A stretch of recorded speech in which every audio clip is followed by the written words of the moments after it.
couldn't count on. KOMU 8 News starts now.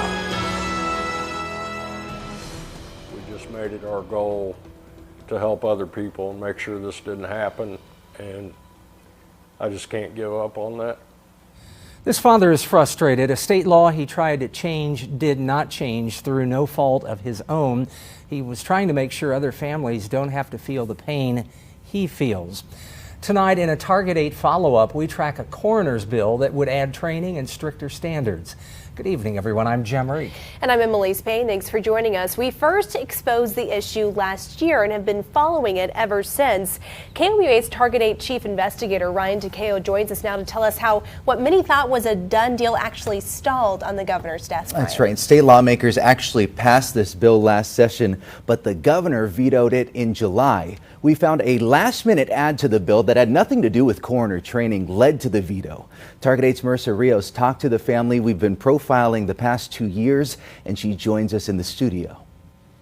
I spoke with Jay Miner this week, and he was still heartbroken the bill that he's been pushing almost 4 years is not law.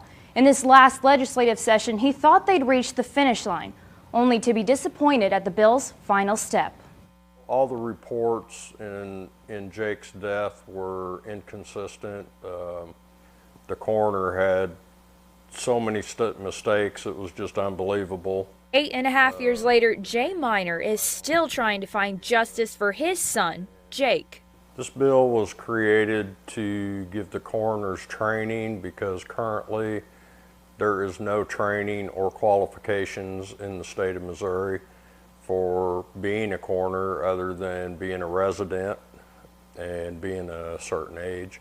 Target 8 has been following this case since 2018. Jake Miner died July 21st, 2011. Police found no evidence of drug use in the house that evening, but he had a history of drug use. So the Howard County coroner, Frank Flaspohler, stated Jake died from an accidental drug overdose. Jake's family turned over all their records to me, and I personally compared them all. Target 8 found multiple inconsistencies within the report. While police said Jake was in the bedroom, Flaspohler wrote he was in the living room. While officers said his body was cold when they arrived, Flaspohler wrote he was warm, and he got to the scene after the police. Miner and his girlfriend Debbie Ferguson started their own outreach campaign, sending out over 700 letters to multiple legislators and coroners. That letter would become a bill state lawmakers passed in the final hours in this year's legislative session. In May, we followed up with Jay Miner, and at the time, he was hopeful. We got down to the last 24 hours and got a phone call that it had passed in the House, 146-4. And it was just a glorious moment.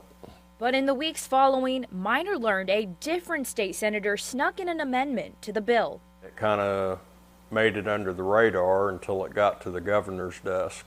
That amendment would allow licensed funeral establishments to perform outdoor cremations. And Miner says that was never a part of the original bill. Senator Jeannie Riddle supports the bill and says sometimes lawmakers add things last minute.